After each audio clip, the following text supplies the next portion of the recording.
That collision flung me into the air, hit the ground, and that was it. I was bleeding and, I was on the gurney and declared dead. And said all of a sudden, they had me scream, God have mercy. Weeks turned into months and I couldn't feel my legs. And then I eventually saw my x-ray. The doctors were reviewing my x-ray and I saw it. And I saw that I had a broken and a displaced spine. I had like pelvic fracture in like 6 places on my, because I was looking at them just reviewing my, and I'm like, is this my body? I was so depressed that I lost so much weight. My hair started falling off on its own. So I was sitting like a very dark cloud. I always tell people my turnaround moment was a conversation I had with my elder brother. So he had that one-on-one moment with me and he said, Grace, if you want to die and if you think you would be at peace if you die, why don't you just accept it and we would be fine with that. I got a call from the White House and they're like, you're aware that the president is going to be speaking to you guys at the presidential summit in DC. We were hoping that you would be the one to introduce him.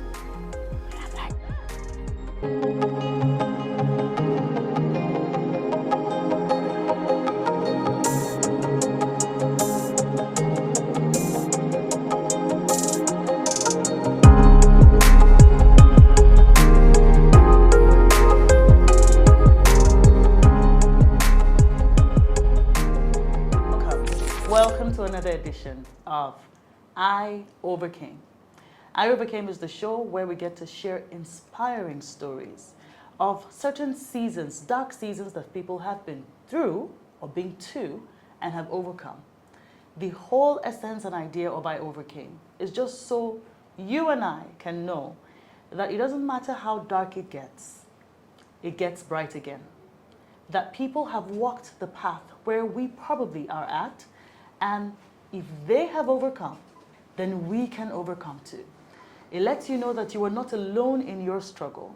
Someone has been there, someone is there, and someone has dealt through, and you can if you hold on.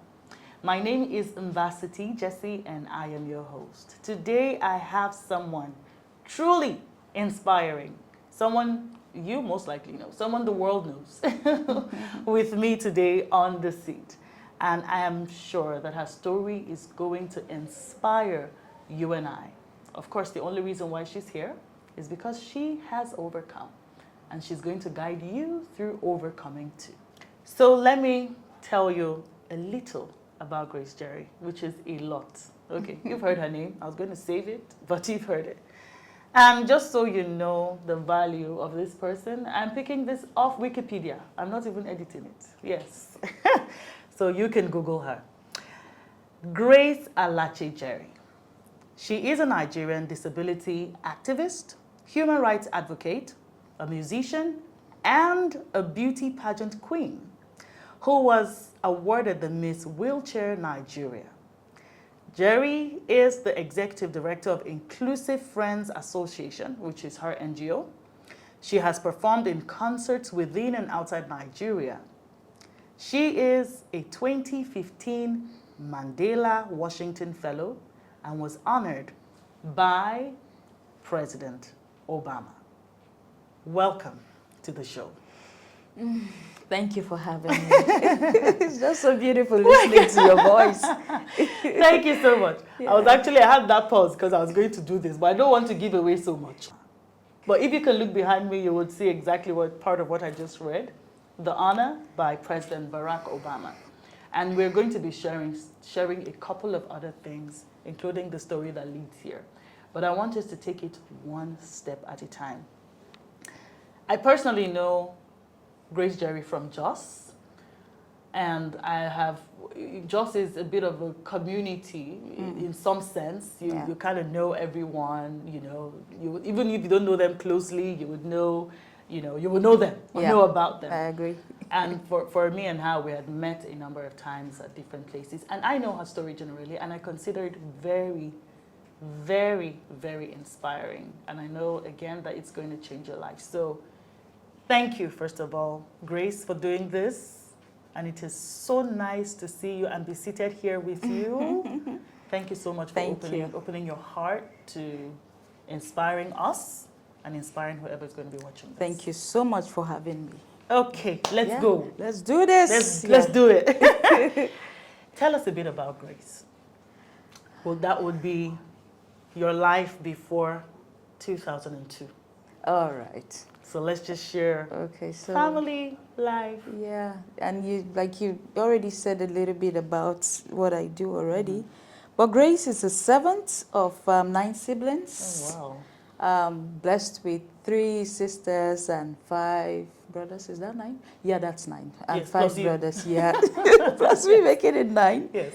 Yeah, and we grew up in the police barracks in Jos. So I grew up as a barrack girl. He's dead. But interestingly, my parents didn't bring us up as, like the regular Barrack kids. way, the barrack kids. We were exposed to good education. We were exposed to, with good life, Right. so to say. I grew up wanting to be a journalist. Like, when you're a child and you say, what do you want to be when you grow up? I wanted to be a journalist, by all means, because I've always loved to be behind the camera. My dad would watch the network news back then, and there's this Tokunbo Ajayi. Yes, yes. Were you born then? I was. Just kidding. I'm not that young. Just kidding. Yeah, so like I would always watch Tokunbo Ajayi giving the 9 o'clock news. And I would tell myself when I grow up, I want to be behind the camera. I want to just go grab news and just sit and tell people. Like I've always wanted to be that. But of course, as a child, you want to be so many things at once. Of course, did my primary education in Jos. We've lived in Jos. I'm from Benue State, actually. I'm a Doma by tribe. But we were all born and grew up in Jos. Jos is still home. Did my education, part of my education in Jos, in Niger State, and, all over the place, I would say, yeah. And we're from a family of people who love to sing.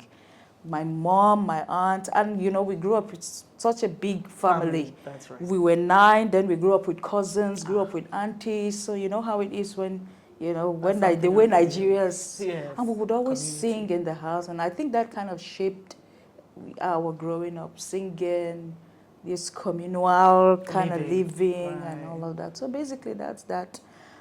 Did my education, part of my education in Jos, like I said, and in Mina, Niger State, and back to Jos, to Uni Jos, and yeah, basically that's that. But now, like I said, I wanted to be a journalist, wanted to be behind the camera, but of course life took another turn. Now I'm into the development space and also a recording artist.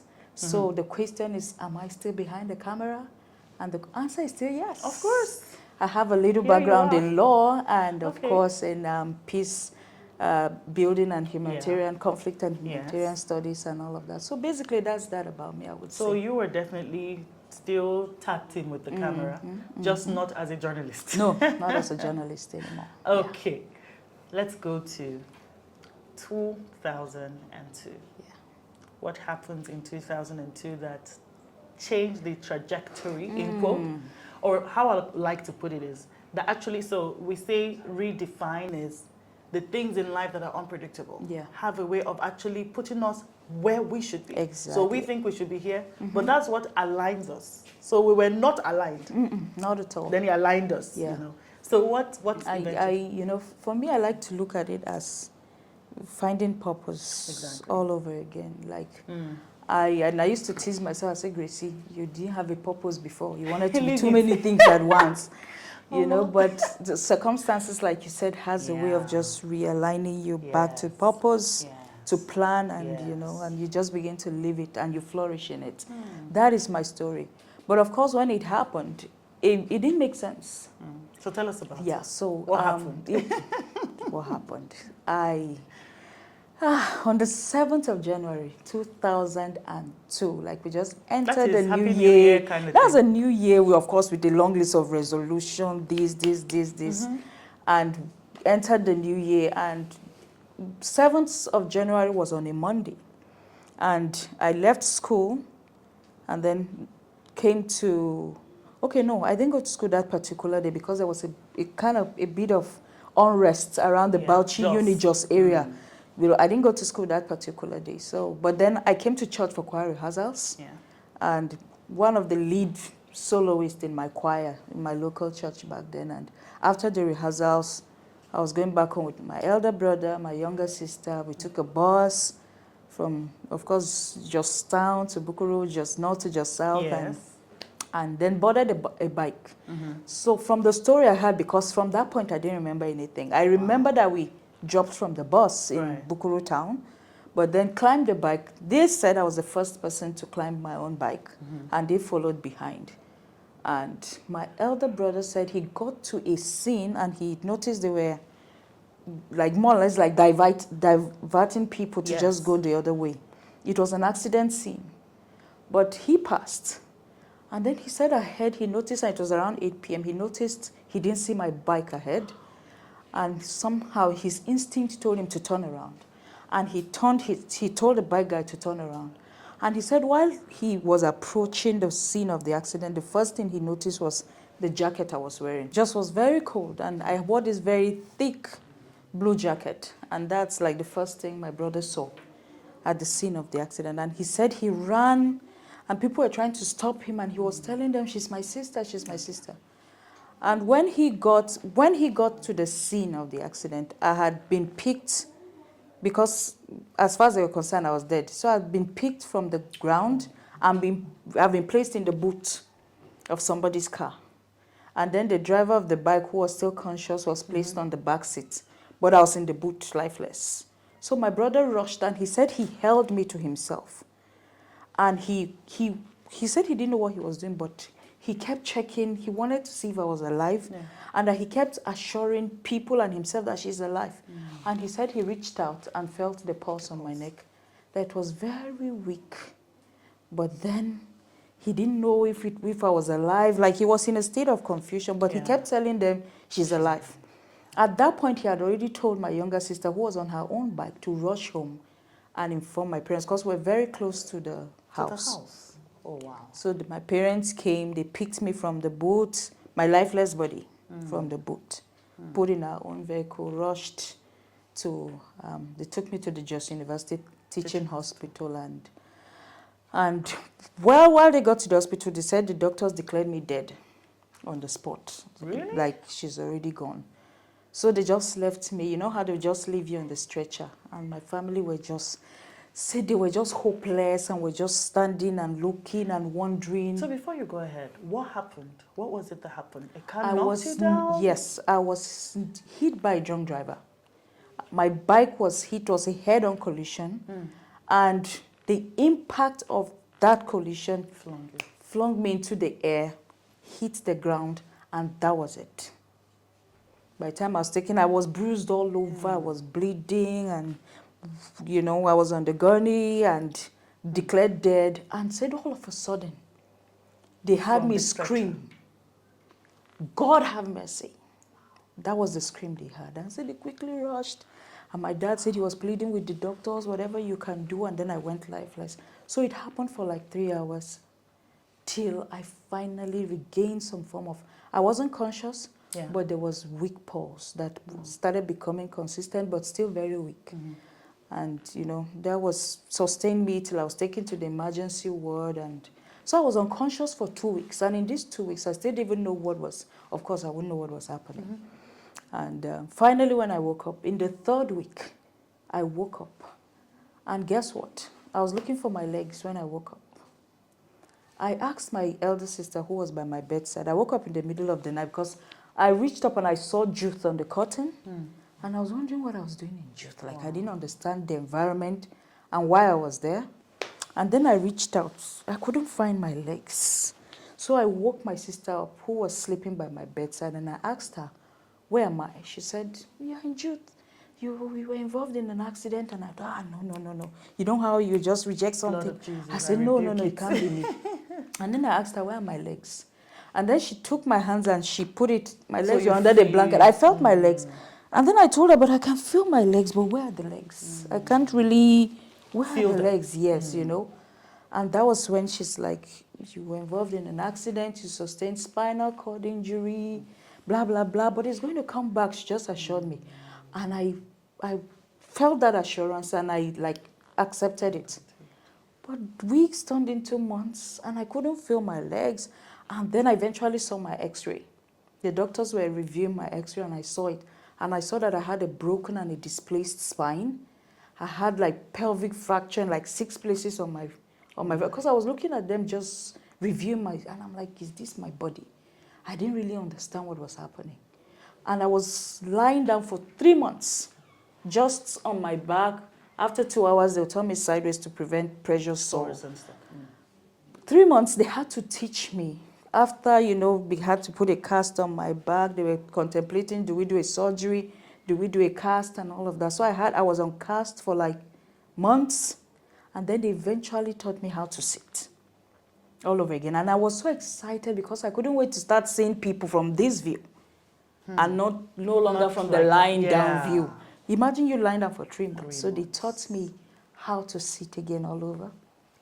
And when I could comfortably sit, they brought a wheelchair and introduced me to the wheelchair, taught me how to navigate the hospital environment on a wheelchair.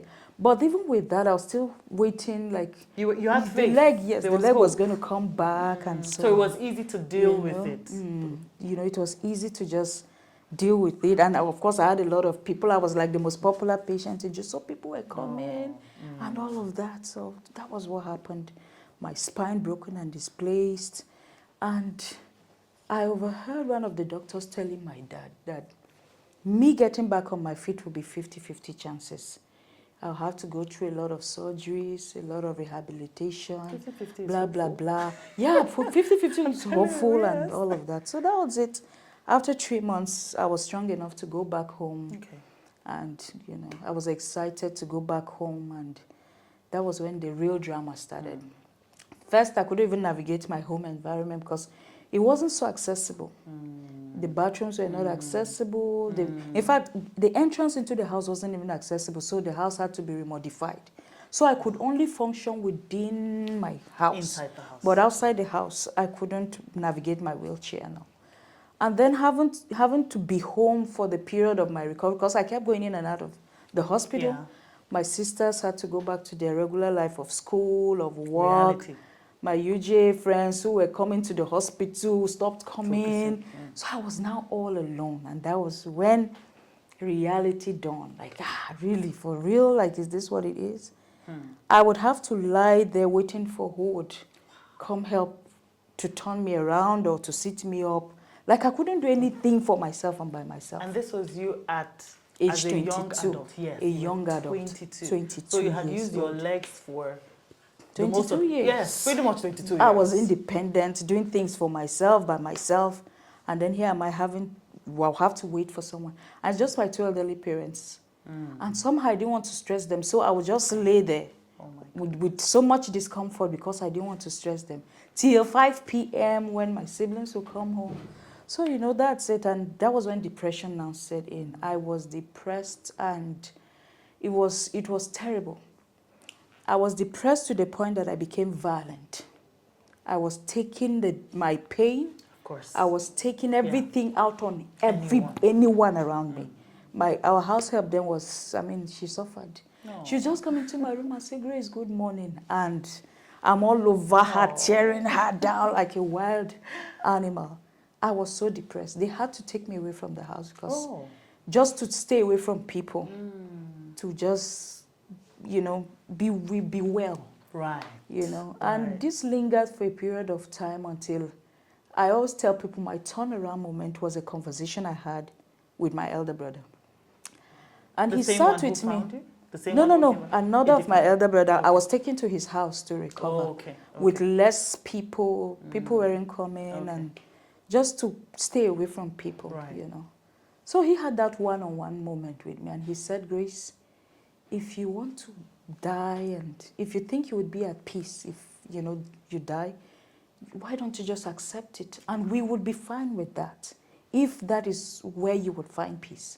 But if you want to leave, then you should accept whatever it is that has happened and leave. And somewhere in my mind, I didn't want to die. Like in the whole of the depression and the pain, death didn't cross my mind. It wasn't part of the whole thought. I was so depressed that I lost so much weight. My hair started falling off on its own. So I was mind. sitting like a very dark cloud, a dark shadow. It was What that was terrible. going through your mind in the midst of depression? I just felt like God had forsaken me. You know, I've served God all my life. I've been a church girl. If you ask Grace what's her social life, it's church. Right. You would catch me if a kidnapper is trying to get me, like church, home, school, church, home, school. So even when in school, sometimes I pass the night in the hostel with some of my colleagues. I see girls come back from clubbing like 3 a.m., 5 a.m. And one of the things I told girls was like, why wasn't it one of those girls that were coming home from clubbing?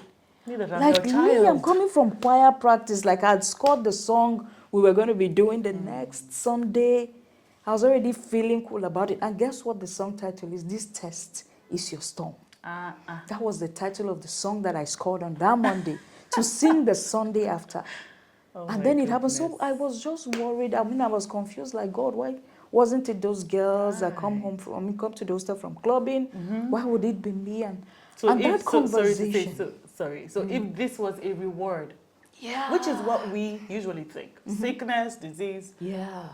ill happenings, if they were rewards for bad behavior or being a sinner, you're undeserving. Like I'm undeserving. Give it to the other people. Why me? Why me? You know, and that depression talk. went on until that moment, that conversation, and that was my turning point. Because at that moment, I took that decision that I was going to leave. Nice. And I was going to define life for myself and not whatever circumstance that was happening How in long my after body. this? After Ooh, the accident? that was like 5-6 months. Wow. After, when I got back home. Yeah. Because like I said, I couldn't even go back to school because I was still going in and out of surgeries and so on. So, but then I lost a lot of people. I lost friends.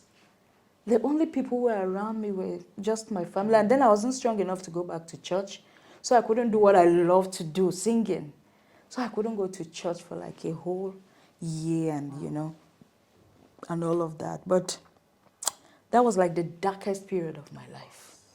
And then when I was strong enough to start going out, I now had this self-consciousness, like people are looking at me. Like, what would people think? Like how the what ifs were too much. Right. In fact, when they force me to go out, I'll tell them to go and look around. I hope there are no people outside. Like, I didn't want people to be outside, seeing how they would lift me from the chair into the car. Right. I wasn't comfortable with the eyes. And of course, people would look. People, in fact, sometimes you'll even hear children make some funny comments. You know, they'll say it in Hausa, gurgua. You know, gurgua in Hausa means like a crippled but in a derogatory. Yes. Hey, and I'll be like, oh my God. This is me. Like, and this would be something you would hear them say about other people before then. Exactly, before then. And be like, hey, yeah, and maybe. The thing is, before it happened, like I'd never met anyone with a disability. Really? Never. Like I've never had any cause to interact with someone with a disability or be in a meeting where they were talking disability issue. So it was new. I didn't know my left from my right. I didn't know anything. So the smallest opportunities I had, I was just reading things either on internet. That's when I have opportunity to be on the, you know, then we have our desktop. I'll quickly go and just check something. Or I was asking questions around. My stories are plenty. Let me take you back small. It was like a premonition I had before the accident. On the Sunday, it happened on Monday, the Sunday of before we entered the Monday. I and my group, we had the singing group Faces, ladies, 4 ladies, were like the Beyonce of our time. No, not Beyonce, the Destiny's Child. Yes. Of course, the church Destiny's Child. We went to minister somewhere, and the choir of the church had a lady with disability on a wheelchair in the choir.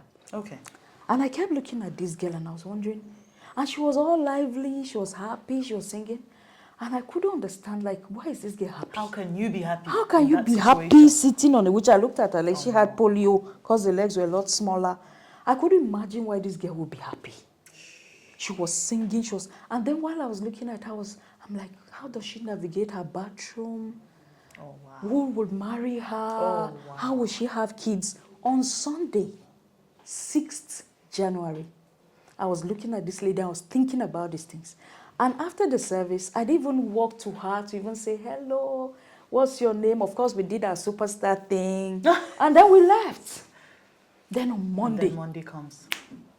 It was a total turnaround. So while I was recovering, I kept thinking about that girl. What if I had become friends with her? Probably I would have even asked them to bring her over so I can ask some questions. How do you navigate? How do you do things? But I didn't have any connection. We never really prepared Exactly. for these things. So that was like, it felt like something was preparing me for what was about to happen. So that's, you know, I didn't completely go through that depression stage, but I was strong enough going That's to recovery. from that conversation. Yes, gradually got back to church, and my pastor insisted that I would lead praise worship for 1 year. Both Sundays and midweek service. Like nobody would help because they were doing everything to help Grace come back. Did that help? I didn't like it at first because I felt like people were, spotlight. I didn't like the spotlight. Okay. Yes, I didn't like the spotlight. But because my pastor insisted, like I would have to go for rehearsals. Midweek, I can't miss a midweek service. And Gracie would have to lead worship.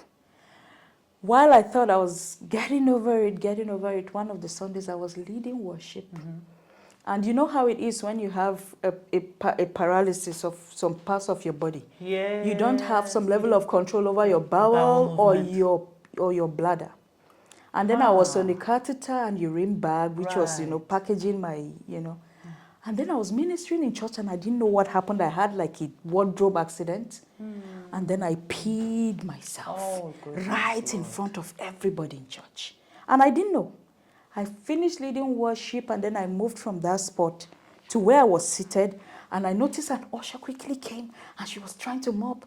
They were like trying to do it codedly, but my senses picked it. I'm like, what just happened?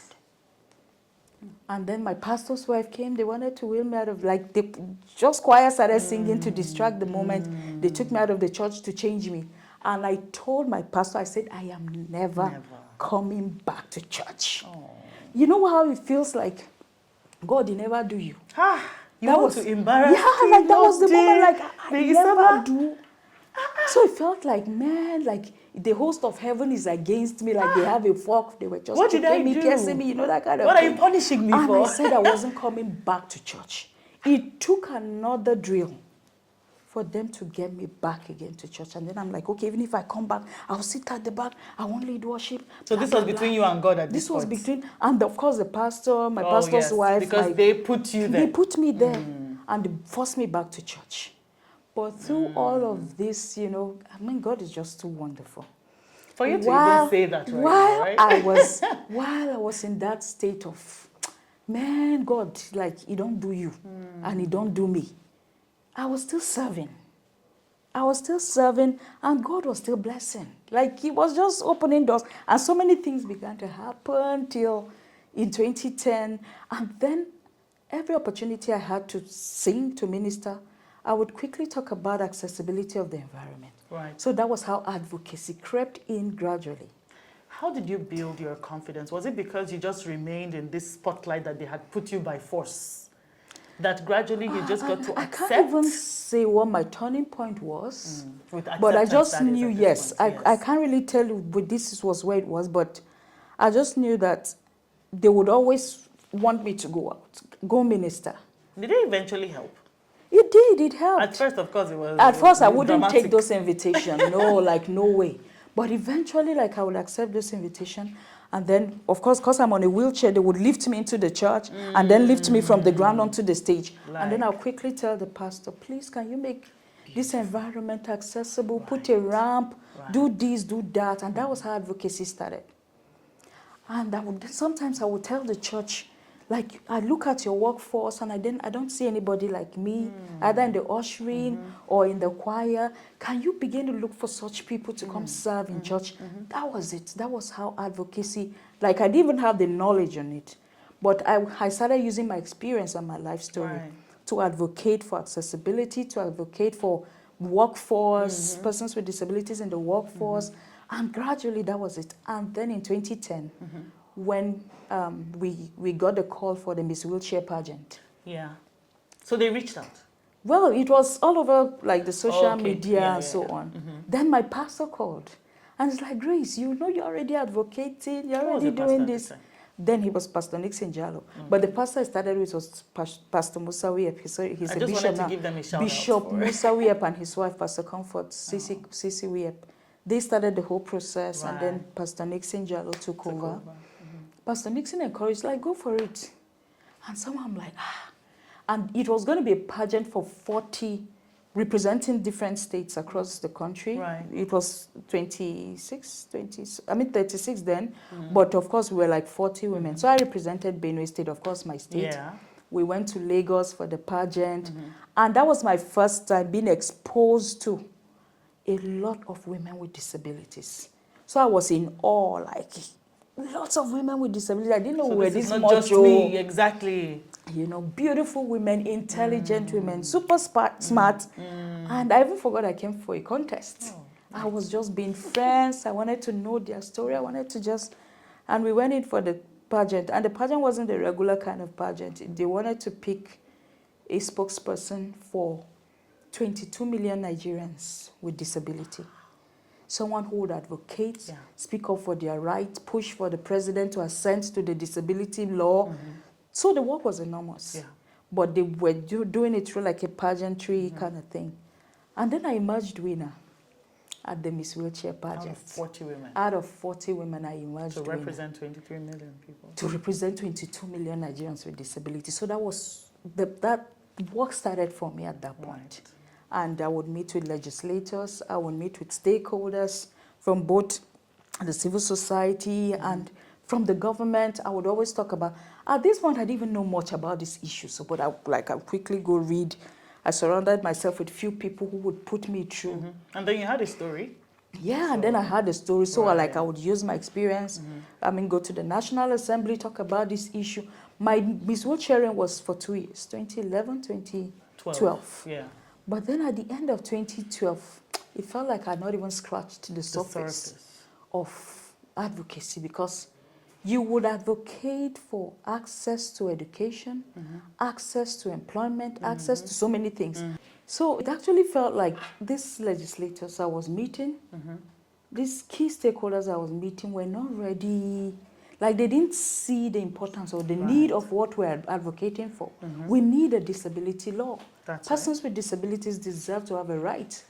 Very And, true. you know, lead a normal and an active life, gain meaningful employment and all of that. Then my reign was ending as Miss Wheelchair, 2012.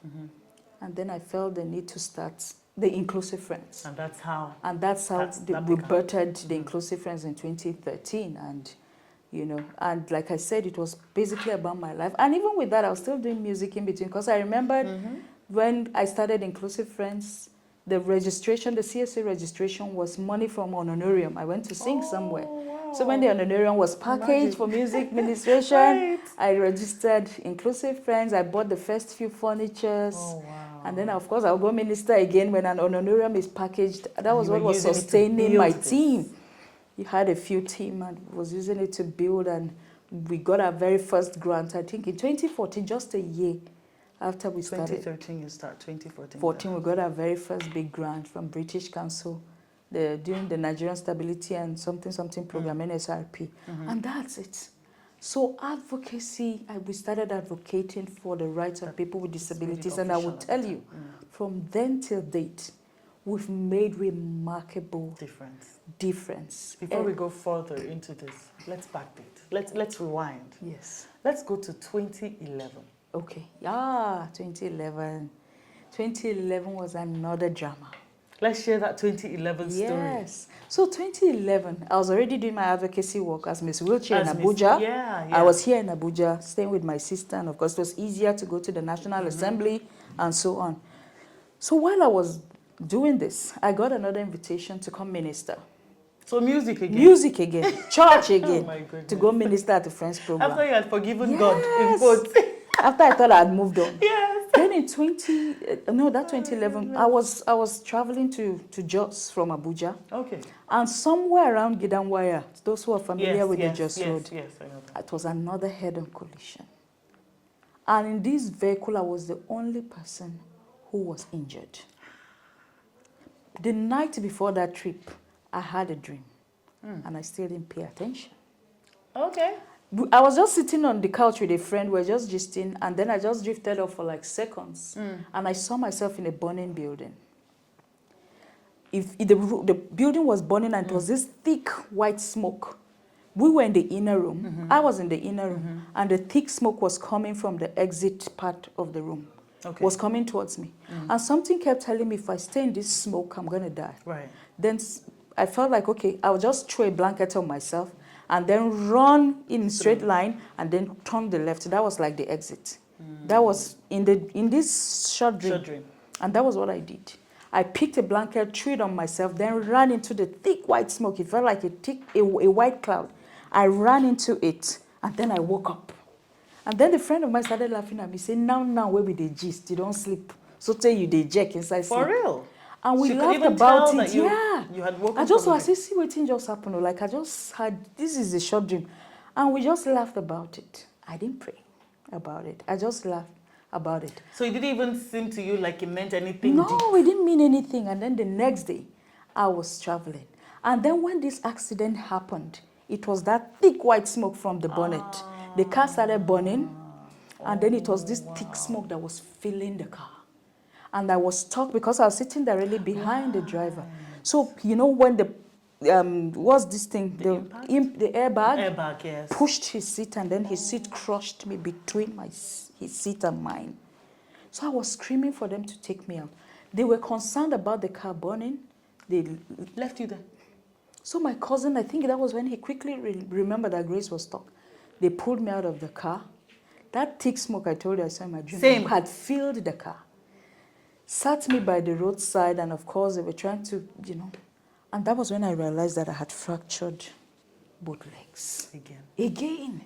And they picked me from that point of accident because Gidanwaya, should we come back to Abuja or proceed to Jos? And I told them, take me to Jos, because Jos has always been my hospital and all of that and home. And they took me from that Gidanwaya spot of the accident straight to the hospital and went into surgery because I had, you know, had to fix my thigh, my knee with pins, with plates.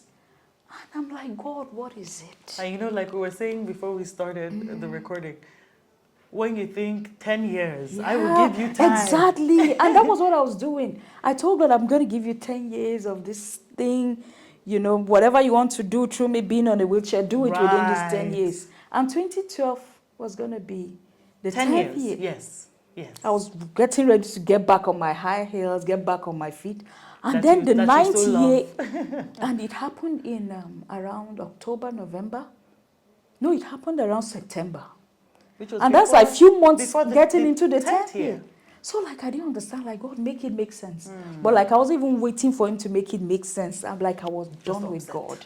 But even while I wasn't talking with God, even when people were praying, I wasn't answering amen.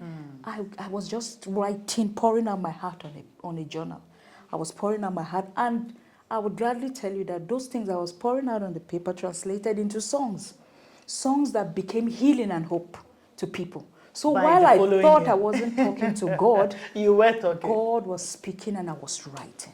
You know, it's how you put it. You said, I was foolishly, I was foolishly writing. I was just foolishly writing the things God was doing. While I was in the hospital for 3 months in recovery. I wasn't talking to God, yes, but I was writing. I was just writing. So during those 3 months was the period where you were angry with God? Truly, like I was really angry because I said, Lord, it's always me going to church. It's always me going to bless people. I stayed faithful even after the other. Yeah, like what is this? Why? It didn't make sense then, but now it makes a whole lot of sense. Please tell us the sense. A whole lot of sense because it gives me so much joy to see or to hear that people had hope again because maybe somebody just passed by looking so good. From my looking good, in fact, someone said, you make disability look so beautiful. So admirable. Yeah, you make disability, for lack of a better word. He said, you make disability look sexy. You make disability look so beautiful because I have come to a point where I am not just healed, but I am whole. You might not see me on my feet, but I am healed and I am whole. Because for me, disability no longer exists. for me, the pain and all of that no longer, it's not like I still have pain. I still, of course, pain in my body. Discomfort on my lower back because my spine is still broken and displaced. Sometimes I get tired, but not because I am hopeless. I'm even saying because that I have a lot of people who are relying on my story. Exactly. Who are relying on the next big policy that I would influence. A next big project that I would do that will impact their life. So many persons with disabilities have gained hope, have gained meaningful employment, have had access to education, access to health because of the work that I do. That you now do. With my team at the Inclusive Friends. I came into this disability community seeing a lot of people, I call them veterans, who were already pushing for us to have a law for persons with disability to have their right. So I came and I joined the queue of the work, the advocacy. Right. Yeah. And in 2019, we saw the breakthrough when President Buhari signed the disability bill into law. And that kind of gave our work that boost, that push. Right now, we're at the stage of enforcing the provisions of the law so that more persons with disabilities can have access, lead a normal and an active life. Right. Through our work, we've empowered a lot of women with source of income and livelihood. We've made sure children have gained meaningful, have been enrolled in school, have finished school, like so many things. And sometimes when I sit back and I look at the fact that I had to become one of them, one of this community. Yeah. I had to become where the shoe feel it. To be able to speak on their behalf. I'm like, oh Lord, so this was what you were doing. Exactly. That was why you allowed all of those episodes to happen. You know, and so I was going to say, I no longer hold it against God. Oh, that's not beautiful. At all. Like I was going to say, before we are padding, I was going to say, does it now make sense? Oh yeah, I call my life a purposeful living. I'm living a purpose-driven life. I wake up every day with purpose. I still do my music, and when I'm on stage, you know, sometimes when you come into an environment, people don't know what to expect. Who's this one on a wheelchair? But by the time I am done ministering. People on their feet are receiving healing. People on their feet are receiving hope. And sometimes the question they ask me is that, but you are not healed. I'm like, no, don't say that. I am healed and I am whole. And that is why I can also minister healing and hope. And you receive to people, and they receive it. You know, so for me, the good Lord doesn't have to get me back on my feet to use me. He's using me even in my state, even in my condition. And that's what I tell people. In whatever situation and circumstance you find yourself, the good Lord will still use you. If he can use anything, he can use you. If he can use a stone, if he can use a rock, if he can use a crow, one of the ugliest birds, if he can use a donkey, then he can use you. The Lord is using me and I'm loving and this is the every life. moment. What did you desire to experience as a person when you were younger? I mean, before the accident, that is not manifesting now. Everything, like I'm living the best of life. I met Obama. That's a story we're going to touch on, by the way. You know, I've traveled far and wide, and most of these trips, in fact, all of these trips, it's not even from my pocket. They just call me to come speak, call me to come moderate, call me to come sing, all expense paid.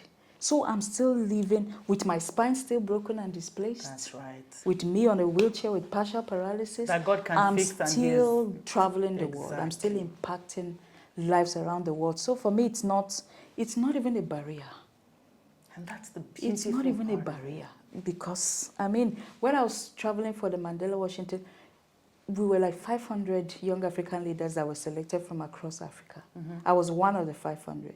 And the white dress I was wearing I'm wearing in this photo. I went to Terminus, you know Terminus Angels. I bought my white lace and I said the day we're going to have the summit, the presidential summit with Obama in DC, I'm going to wear this white lace. I'm going to tie my red and black traditional scarf. I'm going to sit very close to the door where I think Obama would pass through. I'll sit close to the door, and then I'll give my camera phone. Like, this were my plans. You had no idea. I'm going to give my camera phone to somebody. Oh my! To capture the moment. Immediately they see Obama coming, like I'll stretch my hands so that Obama will shake me, and then they will snap me, and then I'll come back with an Obama phone. I didn't know that while I was planning this, God was planning His own. Oh, After dear I was Lord. 7 weeks I was in the University of Virginia for a civic leadership course. Okay. And when we were done going back, before we went back to DC, I got a call from the White House. And they're like, you're aware that the president is going to be speaking to you guys at the presidential summit in DC. We were hoping that you would be the one to introduce him. And I'm like, I have that video on YouTube. And I'm like, really, for real? And they're like, we're hoping you will accept. I say, hoping you accept. Okay. Hello. I'm doing it already, like it's a yes already. Oh, my and when we goodness. moved to DC, his protocol people worked with me to put my speech together. And on that day, before I went on stage, we were together with him at the backstage. Oh, wow. Yeah. Before what we saw. Before what you saw, we were backstage, and he was telling me, I've seen the amazing work you do in Oh, Nigeria. my goodness. And I'm like, Obama knows what I do. At the Inclusive Friends, he was talking about the work I do for persons with And this was disabilities. in 2015. 2015. This was 3 years or 2 years after Inclusive Friends had started. Yes. Inclusive Friends was 2013. Yes. And this encounter was in 2015. And he's like, all right, you go do your thing. And that was when I left him and I came up stage. And it was camera light action. I was just seeing flash of camera. You were a trend. Like, I didn't solicit for photo. Photos were coming from No electron. need. No to need stay if I to give the door. somebody camera for, like, I didn't even know where my phone was. Oh, my goodness. And I shone on that stage Yes. as a child of God, Yes. as a woman with disability, As an overcomer. and as an overcomer. I shone on that stage, introducing President Barack Obama. Hello. And after everything, he came up stage, and you know, he's like, she reminds me of Michelle, my wife, Oh, blah, my blah, blah. goodness. She's so good. And I'm like, those videos are on YouTube, like you could go look Are at you it. talking about me? Is it still me? And the breakthrough, I mean, it was just a flood because a lot of donor organizations wanted to know what I was doing. That's I right. came back to Nigeria from US, and so many partners started funding my organization. And some of those partners have been long-standing partners, funding Until this from day. 2016 till date, still funding the projects we do, impacting more and more lives. Now we are over 35 million Nigerians with disabilities. I started as an advocate for 22. Yes. Now 35. I am speaking up for over 35 million Nigerians with disabilities. It's no longer the story of hopelessness. It's now a story of hope and impact.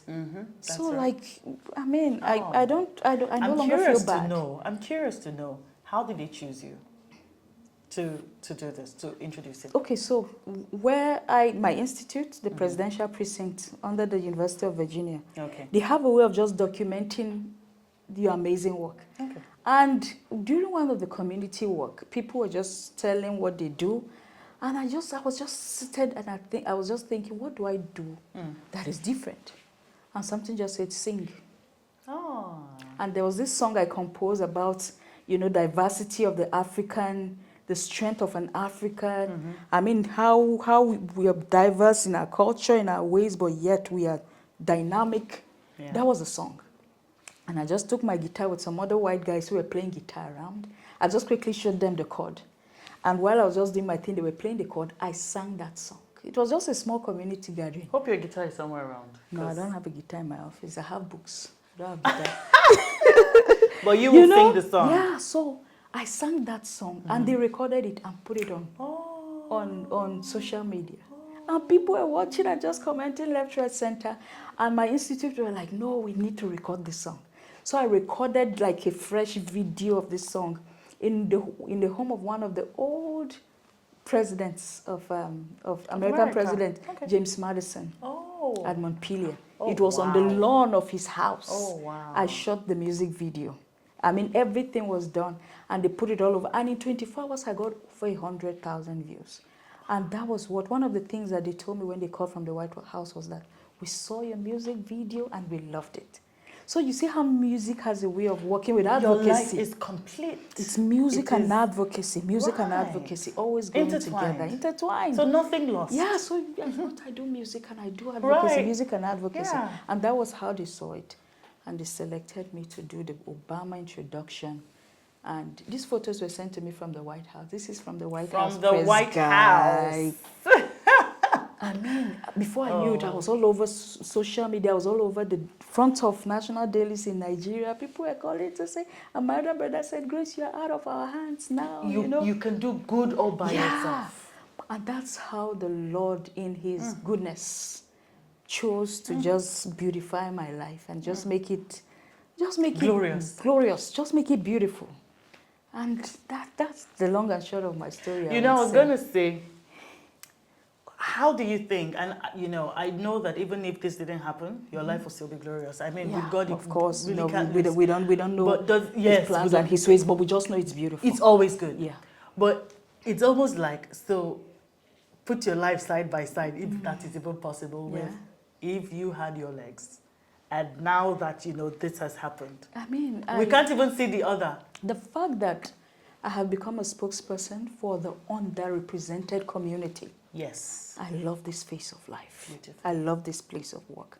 Probably on my feet, and like I told you, while I was on my feet, I never had any reason to encounter that community or know what they go through. Yes. And probably that would have been my life. I would have just joined the whole flow of people who don't really care, don't really get it. Just do your music and just... But now, because I have become one with them, one of them, I know the daily struggles. I know why there's need to have physical accessibility to public structures, to even your own home. Modify even your restroom such that people with disabilities can come in and out and be free. I know what it means to create quota system of employment for this community, because I talk about that. I started an organization, employed people with disabilities who are working, and people without disabilities. I pushed for quality education. I couldn't go back to school for a period of time because even the lecture hall was not even accessible. Wow. But I started advocating. We're not there yet, but we're already on the path of seeing the significance. Yes. Some places have picked our advocacy, have picked our call, and have begun to look at the need to have physical accessibility in place. They need to have people, even in churches, have begun to see persons with disabilities in the workforce. That's amazing. So it's not just to see us and the next thing you want to lay hands and heal us. You want to deliver us from... But allow us to be within that space and lead a normal and an active life, such that if the Lord is going to bring about that physical healing in that space, it's easier for us to just jump into that miracle. That's right. And not having to follow men of God or run where there's going to be a miracle or run for a crusade. I stopped going to crusade and miracle because when they talk about it, I'm saying, but I'm healed and I'm whole. Why do I have to run for those things? If the Lord, whenever the Lord is ready, He puts me back on my feet. But if not, you're good. Carry go. Like, let's just do this. Good. I'm good. So whether it happens or not. I'm good. I miss my high heels. Though. Yeah, I know, right? Like, I can only wear sneakers, but like, it doesn't matter. And I always encourage myself. I said, I know I'm going to walk on the street of gold with the highest stilettos. Amen. You know, the street of gold. Right. You know, I just say that and I laugh. But that's just my happy story. This is an amazing... The joy of the Lord has been my strength on a daily here. It's so beautiful. And I would go with, I mean, we're seated beside, look at that. And we're going to capture all your awards and just everything you've been able to achieve in.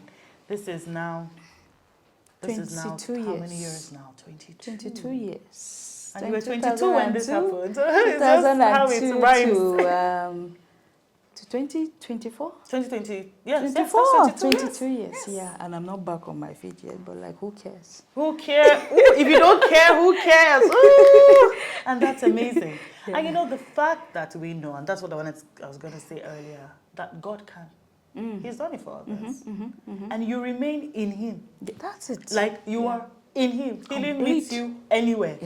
And He's healed you from other things. And I remember back then I used to tell God, I said, please, and if you're going to do it, don't do it in the public. I don't want that. I just want to wake up in the middle of the night and then I walk on my feet to the restroom. And maybe when I'm done peeing, I'm coming back to my bed and I'm like, wait, what just happened? I said I want to be the first witness of my miracle before people. So I said, please, anything you want to do, don't do it in public. Like I always tell her, don't do it in public. But then whatever way He chooses to do it. Yes, and amen. Whether He does it or not, like it's fine by me. Amen. We're living purpose. Yes, and amen. Thank you. Speak to someone who may have had a life-changing experience in recent times, or maybe sometimes a couple of years and they can't deal. There's some Yeah, people that yeah. probably have even been 22 years and, And even longer. and are wallowing. They haven't accepted, embraced, and trusted to be like you. Speak to that person. Tell them something. For me, it's my story. You've heard my story. And if you didn't study from the beginning, go rewind. I had moments when I was depressed. I had moments when I stopped praying. I had moments where pain is just so excruciating that my body goes into seizure because of physical pain. But in all of that, like, I still chose to trust God. I mean, and his strength has been made perfect in every of my weakness. And you know what the enemy always meant for evil, God has a way of turning it around for good. So let my life encourage you. I was at a point where I thought it was a dark hole, but I chose to hold on to God's hands and his joy, his daily joy. People ask me, why are you so happy? Like, you're always so happy and lively. I tell them, I say the joy of the Lord is my strength. I wake up every day and there's enough strength to carry me on for the work of the day. So trust in God, believe in him, and most importantly, believe in yourself. Tell yourself, this is not the end of the road. I am going to stand above this situation. I'm going to stand above this circumstance and I will still shine through it. That's it. Thank you so much. So before we go, what's up with music? Should we ask the question before you sing, or you sing before we ask Let the me question? just sing. We've talked plenty already. Yes, so sing, but we would love to hear it. So the song I told we recorded at the lawn of Yes, President James Madison in the US. Yes, we can. Sure we can. Change the world. Yes, we can. Sure we can. Change Africa. It go happen, no. Yes, it go happen, no. It go happen, no. Yes, we can. Sure we can. Change the world. Yes, we can. Sure we can. Change Nigeria. It go happen, no. Hey, it go happen, no. Oh, it go happen. It go happen. Yes and amen. Thank you Amen. so much for doing this. Where can we find you for people who want to reach out? Because I'm sure after this, there'll be a lot of people who want to reach out to, whether it's Inclusive Friends. It's Grace Jerry, Inclusive Friends Association, IFA, Inclusive Friends Association. Grace Jerry, I'm on WhatsApp. I'm on Facebook, I'm on Instagram, I'm on LinkedIn, I'm on, which other one again? TikTok? All of them. Are you on TikTok? I think I am on TikTok. Twitter? Yes, I'm Just on Twitter as well. Grace Jerry. Grace Jerry or Grace Alache Jerry, and you would find me. Where can we find And on YouTube? YouTube, I have a lot of content on YouTube. And of course on Audio Mac, on iTunes, and all of those online platforms. Yes, you would find a lot of my music albums. Yeah, Thank you so much for doing this, Grace Jerry. I am blessed. And I know that this is going to be a huge blessing for you as well.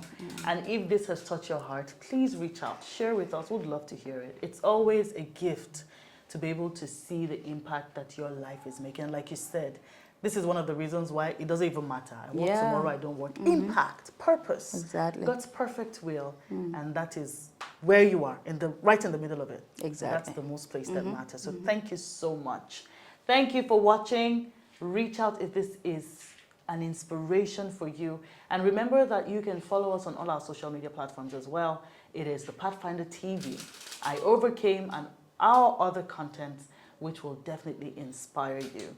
If you have an inspiring story, if you have any questions, whatever it is you want to reach out to us, please send a mail. Send it to askthepathfinder@gmail.com, and we'd love to read and hear from you. Make sure you leave a comment. Make sure you just interact, and we'll surely love to hear from you, and we'll get back to you as well. God bless you. See you on the next one.